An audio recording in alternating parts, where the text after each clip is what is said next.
अब तक हमने देखा कि तांजिरो एक बड़े से डीमन को मारकर डीमन स्लेयर बन चुका है और उसे अपनी स्वॉर्ड भी मिल गई है।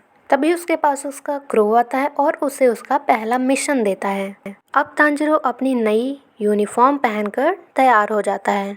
साकुंजी उसे बताते हैं कि ये ड्रेस एक स्पेशल तरह के फाइबर से बनी हुई है जो कि तुम्हें आग, पानी इस तरह के डीमंस के अटैक से बचाएगी और ये बहुत हल्की भी है। फिर साकुंजी उसे बताते हैं कि तुम्हारी तलवार का कलर ब्लैक हो गया है जो कि बहुत ही अपशगुन माना जाता है और यह बहुत कम ही देखने को मिलता है। तांजिरो शॉक हो जाता है और उनसे पूछता है कि इसका क्या मतलब है। साकुंजी कहते हैं कि इस तरह की तलवार को चलाने वाले लोगों के आगे बढ़ने के चांसेस बहुत कम होते हैं, पर इस बात से तांजिरो को कोई फर्क नहीं पड़ता है क्योंकि उसका लक्ष्य नेजुको को इंसान वापस से बनाना होता है, इसीलिए वो इतनी मेहनत कर रहा है। नेजुको उसे अपने ब्लैंकेट से छिपकर देख रही होती है। फिर साकुंजी तांजिरो को एक बॉक्स देते हैं जिसमें वो नेजुको को बैठाकर घूम सके। वो कहते हैं कि ये बहुत ही हल्की लकड़ियों से मैंने बनाया है जो कि तांजिरो को उठाने में ज़्यादा भारी नहीं लगेगा और उसे उन्होंने एक मजबूत लोहे से जोड़ा है जो कि आसानी से टूटेगा भी नहीं। तांजिरो बॉक्स उठाता है और देखता है कि वो सच में बहुत ही हल्का है। फिर वो नेजुको को बुलाता है उस बॉक्स में बैठाने के लिए, लेकिन नेजुको उसमें आने से डरती है। बट थोड़ी देर बाद तांजिरो के इंतज़ार करने के बाद वो बॉक्स में आ जाती है। फिर अगली सुबह वो दोनों अपने नॉर्थ वेस्ट के सफ़र के लिए निकल जाते हैं और साकुंजी उसे अलविदा कह देते हैं। फिर रास्ते में तांजिरो नेजुको से पूछता है कि तुम कैसी हो, बट उसे कोई भी जवाब नहीं मिलता है। तभी उसे साकुंजी की कही हुई बात याद आ गई कि नेजुको इंसानों को खाने वाली डीमन नहीं है, बल्कि वो अपने शरीर को सोकर रिकवर करती है। तांजिरो समझ जाता है कि नेजुको अभी तक सो रही है और तांजिरो आगे बढ़ने लगता है। कुछ देर बाद नॉर्थ वेस्ट का जो गांव था वहाँ वो पहुँच जाता है। फिर उसे वहाँ रास्ते में एक घायल आदमी कुजुमी दिखता है जिसकी हालत बहुत ख़राब होती है। सभी लोग उसी के बारे में बात कर रहे होते हैं और कहते हैं कि ये बेचारा वही है जिसकी गर्लफ्रेंड कल रात गायब हुई है। तांजिरो वो बात सुन लेता है और फिर उस आदमी को रोकता है और पूछता है कि पिछली रात क्या हुआ था। काजुमी उसे सब बताता है और उससे उसी जगह पर लाता है जहाँ से वो लड़की गायब हुई थी। वो कहता है कि तुम्हें भी मेरी बात पर भरोसा नहीं होगा, लेकिन वो कल रात अचानक से इसी जगह से गायब हुई है। तांजिरो को उस पर यकीन होता है और कहता है कि मैं इसीलिए यहाँ पर आया हूँ ताकि उसकी और बाकी लोगों की मदद कर सकूँ। फिर तांजिरो ज़मीन को सूंघना शुरू कर देता है जिससे कि वो डीमन तक पहुँच जाए।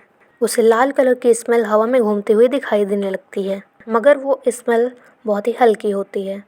इधर काजुमी सोच रहा होता है कि आखिर ये बच्चा कौन है और क्या कर रहा है। फिर काजुमी को याद आता है कि कैसे उसकी गर्लफ्रेंड के डैड ने उसे मारा था क्योंकि उसकी वजह से उनकी बेटी गायब हुई थी। उसी की वजह से उसे अभी इतनी चोट लगी हुई है। अब तांजिरो उस स्मेल का पीछा करते करते पूरे शहर में घूमने लग जाता है और काजुमी भी उसके साथ में आता है और शहर के सभी लोग उन्हीं दोनों को देखते रहते हैं। ऐसा करते करते शाम हो जाती है और काजुमी कहता है कि वो डीमन खतरनाक है।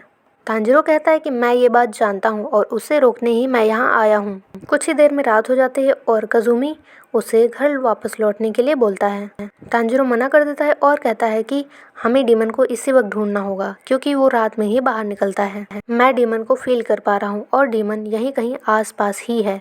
तांजिरो की यह बात सुनकर काजुमी को लगता है कि ये शायद डीमन स्लेयर है, मगर वो उसे पूछने में घबराता है। तभी उस शहर के एक घर में एक मॉम अपनी बेटी से कह रही होती हैं कि वो बाहर ना जाए क्योंकि रात हो चुकी है। तभी वो अपने रूम में सोने के लिए जा रही होती है और फिर हम देखते हैं कि उसका पीछा एक काला साया कर रहा था। लड़की आकर अपने रूम में लेट जाती है और सोचती है कि पता नहीं जो लड़कियां गायब हुई हैं उनका क्या हुआ होगा। फिर वो काला साया उसके पूरे बेड के नीचे फैल जाता है। लड़की के सर के पास 2 हाथ निकल आते हैं। फिर वो उसका मुंह बंद करता है और उसके बाद वो अपने हाथों से उसे अपनी तरफ खींच लेता है। इधर तांजिरो को उस डीमन की स्मेल आ जाती है। फिर तांजिरो भागता हुआ उधर की साइड जाता है। फिर एक दीवार के पास रुककर सोचता है कि वो डीमन यहीं कहीं आसपास ही है। काजुमी भी उसके पीछे पीछे आता है और वो सोचता है कि यह कितनी तेज़ भाग रहा है। फिर उसे यकीन हो जाता है कि वो एक डीमन स्लेयर ही है। तांजिरो को आ रही स्मेल बहुत ही तेज़ हो जाती है। फिर वो अपनी तलवार को ज़मीन में मारता है और वो तलवार जाकर डीमन की टांग में लगती है। तांजिरो को उस काले साए में वो लड़की दिख जाती है और उसे उस डीमन से छुड़ाकर बाहर निकाल लेता है। वो लड़की बेहोश हो चुकी थी। फिर उस काले साए में से वो डीमन भी बाहर निकल कर आता है। वो तांजिरो को देखकर बहुत ही गुस्से से अपने दांतों को घिसने लगता है। उसे उसकी तलवार से चोट लगी होती है जो कि थोड़ी देर में ठीक हो जाती है और वो वापस से उस साए में जाकर वापस चला जाता है। काजुमी पूछता है कि ये क्या चीज़ है। तांजिरो उस लड़के को उसे पकड़ने के लिए बोलता है और कहता है कि तुम दोनों मेरे पास ही रहना जिससे कि मैं तुम्हें बचा सकूं। फिर वो उस डीमन को पकड़ने के लिए आगे बढ़ने लगता है और सोचता है कि अगर ये डीमन हवा में से भी आ जाए तो उसे अजीब नहीं लगेगा। और साफ पता चल रहा है कि वो डीमन ब्लड डीमन आर्ट का प्रयोग कर रहा है। इसके बाद फिर से तांजिरो को स्मेल आने लगती है और इस बार ज़मीन से तीन डेमन निकलकर तांजिरो को पकड़ रहे होते हैं। फिर तांजिरो जंप करता है। उसके बाद हमें एक फ्लैशबैक दिखाया जाता है जिसमें सकुंजी तांजिरो को बता रहा था कि सिर्फ एक डेमन है जिसके ब्लड से कोई इंसान डेमन में बदल सकता है। वो डेमन पहला इंसान था जो कि पहली बार डेमन में बदला था। उस डेमन का नाम है मुजान किबुत्सोजी जो कि हजारों सालों से अब तक जिंदा है और बताते हैं कि उस डेमन ने ही तुम्हारी फैमिली पर अटैक किया होगा। तो वही डेमन तुम्हारा टारगेट है क्योंकि वही नेजुको को वापस से इंसान बना सकता है। फिर हम देखते हैं कि तांजिरो उन तीनों पर वाटरफॉल अटैक कर देता है लेकिन उसका अटैक फेल हो जाता है और उन सभी के सिर्फ हाथ ही कटते हैं। फिर वो तीनों वापस से ज़मीन में चले जाते हैं। फिर तांजिरो को पता चलता है कि उन तीनों की स्मेल सेम है। फिर वो सोचता है कि डीमंस कभी साथ में काम नहीं करते तो हो सकता है कि वो एक ही डीमन हो जिसने 3 रूप लिए हुए हैं।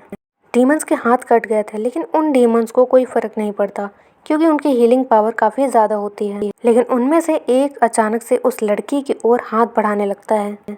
तांजिरो यह देख उस पर वाटर व्हील अटैक करता है।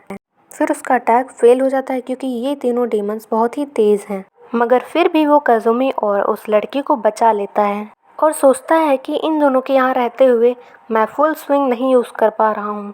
साथ ही वो इन डीमन से पूछना चाह रहा था कि मुजान नाम का डीमन कहाँ मिलेगा और वो नेजुको को वापस से इंसान में कैसे बदल सकता है।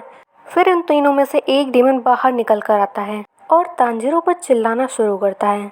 वो कहता है कि तुम इस लड़की को यहीं छोड़ जाओ क्योंकि वो 16 साल की हो चुकी है और हर सेकंड बढ़ते बढ़ते इसका टेस्ट कम हो रहा है और जैसे जैसे टाइम बढ़ेगा इसमें कुछ भी नहीं बचेगा।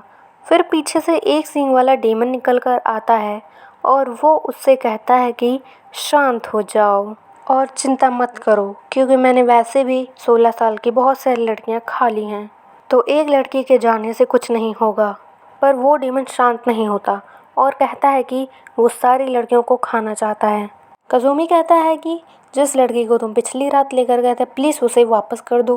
फिर तीसरा डीमन भी निकल कर बाहर आ जाता है और वो पहले वाले डीमन के साथ अपने दांत घिसने लगता है जिससे बहुत तेज़ आवाज़ आने लग जाती है। मेन डीमन उस लड़की का नाम याद करता है और अपना कोट खोलकर एक कलेक्शन दिखाता है। उस कलेक्शन में वो उन सभी लड़कियों की कोई एक छोटी सी चीज़ को जमा करता है जिनको उसने खाया होता है। फिर वो काजुमी से कहता है कि ये वही लड़की है ना जो रेड कलर का रिबन लगाई थी। काजुमी देखता है कि उसके कोट पर उसकी गर्लफ्रेंड का रिबन है। इसका मतलब उसने उसको खा लिया है और ये देखकर काजुमी रोना शुरू करता है। डीमंस वापस ज़मीन में चले जाते हैं और वापस से फिर तांजिरो के ऊपर हमला करना शुरू करते हैं। तांजिरो अभी तक उन पर एक भी हमला नहीं कर पाता है और सिर्फ उनसे बचता रहता है। फिर दिखाते हैं कि एक डीमन तांजिरो के बिल्कुल नज़दीक आ ही गया होता है। तभी बाहर निकलकर नेजुको उस डीमन पर हमला करती है। मेन डीमन ये देखकर शॉक हो जाता है और सोचता है कि वो एक डीमन होकर भी तांजिरो का साथ दे रही है और एक डीमन और एक इंसान मिलकर दोनों साथ में कैसे काम कर सकते हैं, लेकिन उसे कुछ भी समझ में नहीं आता। फिर वो और बाकी डीमंस वापस से ज़मीन में चले जाते हैं। फिर हम देखते हैं कि नेजुको पीछे मुड़कर काजुमी और उस लड़की को दिखती है और उसे उन दोनों में अपनी फैमिली दिखाई देने लग जाती है और नेजुको उन दोनों को बहुत ही प्यार से देखने लग जाती है। फिर तांजिरो को सकुंजी की कही हुई एक बात याद आने लगती है। सकुंजी कहते हैं कि नेजुको के सोते टाइम नेजुको को हिप्नोटाइज करके उन्होंने एक बात उसके दिमाग में डाल दी थी कि सभी इंसान उसकी फैमिली हैं और सभी डीमन उसके दुश्मन हैं। तभी उसको लगता है कि वो दोनों उसकी फैमिली हैं और वो उन्हें डीमन से प्रोटेक्ट करेगी। फिर हम देखते हैं कि वो डीमंस वापस से आने लगते हैं और फिर नेज़ुको उनमें से एक डीमन की तरफ भाग कर जाती है उस पर अटैक करने के लिए। और इसी के साथ ये वाला एपिसोड ख़त्म होता है।